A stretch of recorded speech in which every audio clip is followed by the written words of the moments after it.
Hello friends, जय Jagannath. Welcome to my mini blog. तो चलते आज देखा आज जेहेतु मार्गशीर मासर तृतीय पाड़ी तो गुरुवार चलते आज देखा आज आम घर कौन कौन रोषे हम आ कौन कौन सब हम।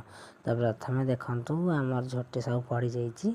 तो नानी एवं ठाकुर पूजा करने से बासन फासन सब मजा मजी कर। तो बासन मजा हो ठाकुर पूजा कर भर मुझे आसिक बापा चाह बनई ता चाहा बापा भाई आ समस्त देलापर मु बसई गोटे बड़ कम हो छड़ा कारण मुझा मोर फास्ट टाइम ओ छड़ेबा। तो मो छड़ा के शिखी नी कि काटी नी फास्ट टाइम आज मुझे माँ कहले दियो मुझे काटे मुझे ना दियो मुझे देखा ट्राए करी। तो ट्राए कर माँ मत कही मु बहुत खुशी हेली कारण ओ छड़ा गोटे सहज नुह प्राय लोक छड़े पारती। तो मुझे शिखिगली मुझे खुशी हो 3 टाँग ओ छड़े ताको सब कटाकटी करदेली। ता भितर मुझे पड़े छात उपर लुगा सुखाइला भितर मत गोटे कखार मिलता छात उपर मुझे कखार नहीं पलि आसती। भितर कखार आणिकी डालमा कटाकटी करदेली।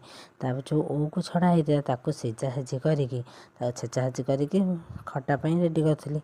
भितर आमर भोग लगे भात डालमा खटा शाग भजा खीरी हो। तो आमर केवल खीरी डालमा और शाग भजा भोग लगे। तो आपण मान घरे कौन कौन सब होगी भोग लगे निहाती भाव कमेंट कर जानइबे।